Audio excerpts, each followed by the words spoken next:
Good morning. नवीन blog मध्ये तुमच्या सगळ्यांचं स्वागत आहे. आज आमच्या काकू बनवत आहे ढाबा स्टाईल. काय बनवत आहे काकू? पनीर. पनीर. चला आपण रेसिपी बघूया.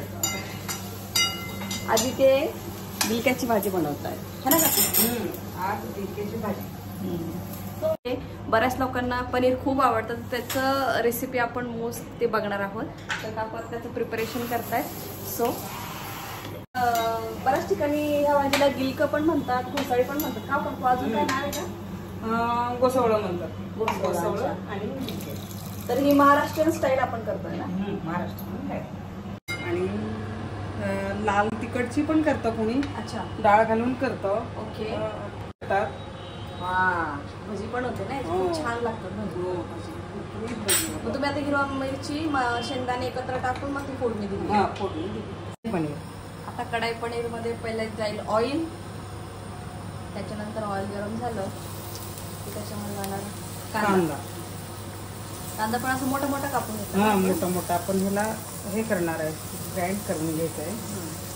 ह्या भाज्या जे आपण चिरून घेतल्यात ना, त्या शिमला मिर्च आणि कांदा मोठा मोठा चौकोन चिरायचा आणि थोड्याशा तेलावर फ्राय करून घ्यायचा. अच्छा.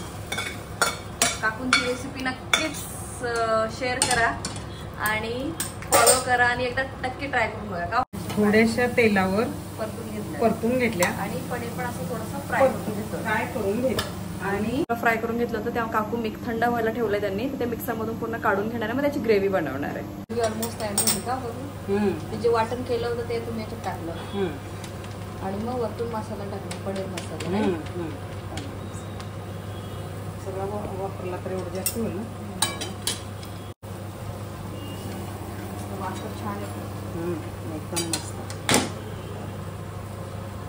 आता पाणी टाकणार का? थोडंसं पाणी. हो बरोबर. म्हणजे ग्रेव्ही थोडीशी पाहिजेच ना. जे वाटण झालं ऑलरेडी, आता त्यात पाणी टाकणार. परतून झालं सगळं आणि जे परतून घेतलेलं शिमला मिर्च आणि कांदा ह्यात टाकायचा परत तसा. आणि आता शेवटी पनीर थोडंसं हे शिजत आलं की पनीर घालायचं. अजून थोडी ग्रेव्ही वाढवते. कोणत्या रेसिपीचा वास तर एकदम मस्त येतो.